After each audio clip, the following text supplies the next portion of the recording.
Salam IT News, jumpa lagi di program berita kami. Kali ini, kami melaporkan bahwa seruan yang disampaikan oleh seorang anggota DPR RI agar Parlemen Indonesia memainkan perannya terkait praktek pengambilan organ tubuh secara ilegal terhadap praktisi Falun Gong di Tiongkok. Praktek pengambilan organ tubuh tersebut ditenggarai juga dilakukan terhadap sejumlah tahanan hati nurani. Mari simak info selengkapnya. Parlemen Indonesia diserukan memainkan perannya agar menghentikan genosida dan penganiayaan yang dialami oleh praktisi Falun Gong atau Falun Dafa. Apalagi praktek kekejaman tersebut sudah berlangsung selama 21 tahun secara tak manusiawi di Tiongkok oleh Partai Komunis Tiongkok.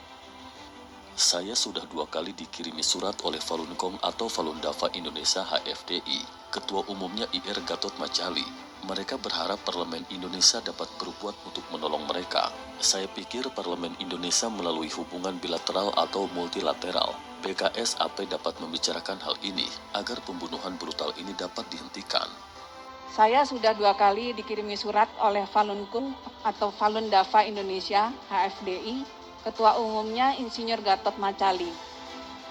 Mereka berharap Parlemen Indonesia dapat berbuat untuk menolong mereka. Saya pikir Parlemen Indonesia melalui hubungan bilateral atau multilateral, PKSAP dapat membicarakan hal ini agar pembunuhan brutal ini dapat dihentikan.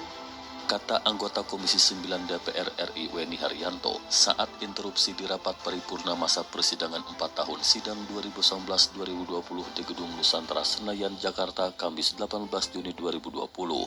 Rapat saat itu dipimpin oleh Wakil Ketua DPR RI Aji Samsudin yang didampingi oleh Ketua DPR RI Puan Maharani dan Wakil Ketua DPR RI Rahmat Gobel.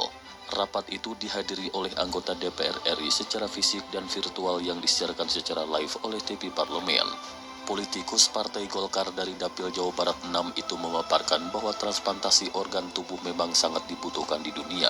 Ditambah lagi donor organ tubuh sangat ditunggu-tunggu di dunia. Sehingga kata Weni harga organ tubuh menjadi sangat mahal di dunia internasional. Akan tetapi, Weni mengungkapkan keganjilan yang terjadi di Tiongkok. Pasalnya donor organ transplantasi di Tiongkok dilakukan tanpa menunggu waktu yang lama. Hal demikian dikarenakan sumber organ berasal dari tahanan yang dibunuh secara tak manusiawi khususnya terhadap tahanan hati nurani.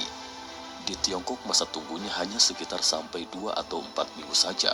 Mengapa begitu cepat? Karena 90% sumber transplantasi organ di Tiongkok berasal dari tahanan yang dibunuh secara tak manusiawi. Sumber utama suplai organ dari tahanan-tahanan yang terdiri praktisi Falun Gong atau Falun Dafa, yaitu orang-orang yang berlatih spiritual yang jumlahnya ratusan juta di seluruh dunia, yang ditangkapi karena jumlahnya mengancam Partai Komunis Tiongkok.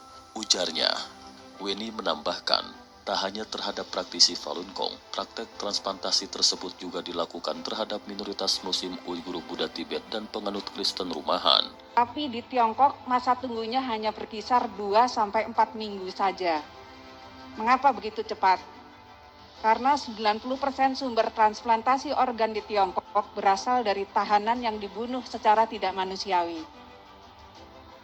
Dan sumber utama suplai organ adalah dari tahanan-tahanan yang terdiri dari atas. Yang pertama, praktisi Falun Gong atau Falun Dafa, yaitu orang-orang yang berlatih spiritual yang jumlahnya ratusan juta di seluruh dunia, yang ditangkapi karena jumlahnya mengancam PKT atau Partai Komunis Tiongkok. Kemudian yang kedua, golongan minoritas Uighur. Yang ketiga, orang Tibet. Yang keempat, penganut gereja Kristen rumahan. Praktek tersebut dilakukan di bawah kekuasaan otoriter Partai Komunis Tiongkok yang berlangsung selama lebih dari 70 tahun, ditambah dengan kondisi negara yang sedang tidak berperang. Rezim PKT sudah menyebabkan 80 juta kematian rakyat secara tidak wajar, khususnya selama 21 tahun terakhir penganiayaan genosida terhadap Falun Gong atau Falun Dafa di mana ribuan praktisinya telah dianiaya hingga meninggal dunia ratusan ribu. Ujarnya. Di bawah kekuasaan otoriter PKT, Partai Komunis Tiongkok tersebut, selama lebih dari 70 tahun, dan dalam kondisi negara sedang tidak berperang, rezim PKT telah menyebabkan 80 juta kematian rakyatnya secara tidak wajar. Khususnya selama 21 tahun terakhir, penganiayaan genosida terhadap Falun Gong atau Falun Dafa, di mana ribuan praktisinya telah dianiaya hingga meninggal, Weni memaparkan, mereka yang disiksa dan tewas ditahan di kem-kem kerja paksa, pusat pencucian otak dan penjara. Dalam prakteknya, sebagian besar sudah diambil organ tubuhnya dan bagi kebutuhan pasien dalam negeri dan mancanegara. Laporan independen menyimpulkan bahwa praktisi Falun Gong merupakan target utama pengambilan organ secara paksa, karena selain banyaknya jumlahnya, praktisi yang ditahan juga organ tubuh mereka dianggap sangat sehat. Tegasnya, Ratusan ribu telah ditahan di kem-kem kerja paksa, pusat pencucian otak, dan penjara. Dan sebagian besar telah dibunuh untuk diambil organ tubuhnya dan bagi kebutuhan transplantasi pasien dalam negeri maupun mancanegara. Laporan independen menyimpulkan bahwa praktisi Falun Gong merupakan target utama pengambilan organ secara paksa. Karena selain banyaknya jumlah praktisi yang ditahan, juga organ tubuh mereka dianggap sangat sehat. merespon interupsi tersebut, Wakil Ketua DPR RI Aji Samsudin mengatakan akan menindaklanjuti masalah tersebut di Komisi 1 DPR RI.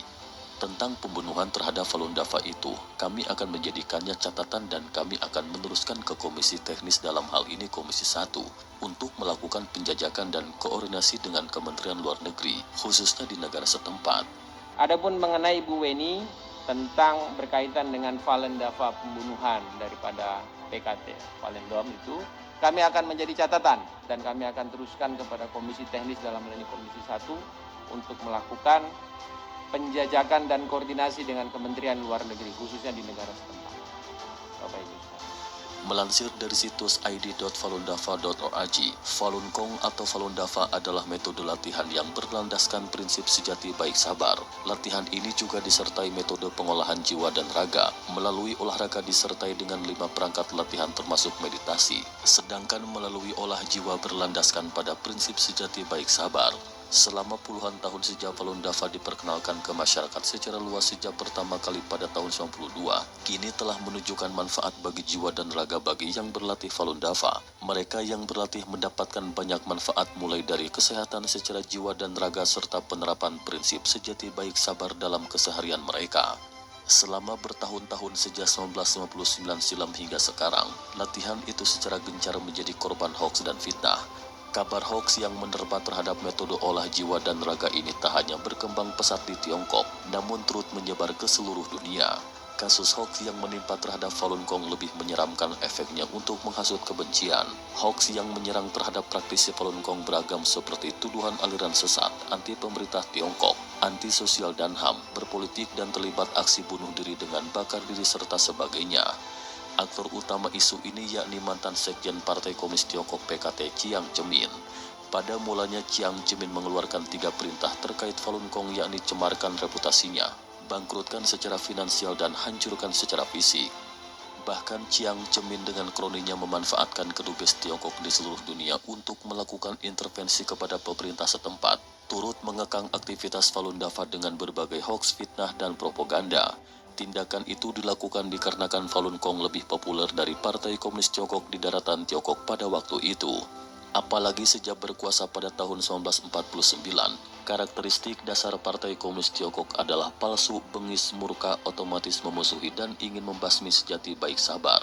Komunis Tiongkok senantiasa mengulangi pola yang sama kepada kelompok rakyatnya yang dipandang tidak sepaham dengan komunisme yang ateis. Namun demikian, para praktisi Falun Gong di seluruh dunia termasuk di Indonesia yang mengikuti latihan ini terus menyuarakan bantahan hoaks-hoaks yang beredar secara masif. Mereka terus-menerus menjelaskan sanggahan fitnahan selama bertahun-tahun kepada setiap individu, lembaga pemerintah termasuk kepolisian, media, tokoh masyarakat, dan LSM.